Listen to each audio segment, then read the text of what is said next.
Early morning 4:00 வந்து ஒரு rescue கால் வந்திருந்தது. எங்க வீட்டுக்குள்ள சாரப்பாம்பு இருக்கு. அது மஞ்ச கலர்ல தான் இருந்தது. நான் பார்த்தேன். என்ன பார்த்ததும் இதுக்குள்ள தான் பூந்தது அப்படின்னு சொல்லியிருந்தாங்க. உள்ள குப்பையும், சகதியுமா நெறைய பொருட்கள் அடுக்கி வச்சிருந்தாங்க. பத்தாததுக்கு இந்த மரப்பலவைகள் நெறைய அடுக்கி வச்சிருந்தாங்க.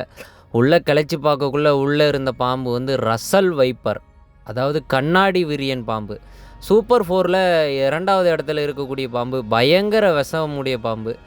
அ இவங்க வந்து என்ன சொன்னாங்கன்னா, "சாரப்பாம்பு தான் உள்ள பூந்தது. நான் நல்லா பார்த்தேன்" அப்படின்னாங்க.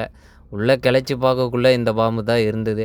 இந்த மாரி பாம்புகள பார்த்தா தயவுசெய்து விலகியே இருங்க. இந்த மாரி விஷப்பாம்புகள பார்த்தா உங்க நியர்பைல இருக்க ஃபாரஸ்ட் டிபார்ட்மெண்ட்க்கோ, இல்ல ஃபயர் டிபார்ட்மெண்ட்க்கோ கால் பண்ணுங்க. இல்ல என்ன போல தன்னார்வலருக்கு கால் பண்ணீங்கன்னா, அந்த பாம்ப பத்திரமா ரெஸ்க்யூ பண்ணிக்குவாங்க. எனவே இந்த மாரி பாம்புகள பார்த்தா விலகியே இருங்க. அப்புறம் அந்த பாம்ப நாங்க பத்திரமா ரெஸ்க்யூ பண்ணி, அதுக்குண்டான இடத்துல ரிலீஸ் பண்ணுறதுக்குள்ளேயே விடிஞ்சிருச்சு. அப்புறம் அத ரிலீஸ் பண்ணிட்டு அப்புறம் நாங்க வந்துட்டோம். தயவுசெய்து இந்த மாரி பாம்புகள பார்த்தா விலகியே இருங்க.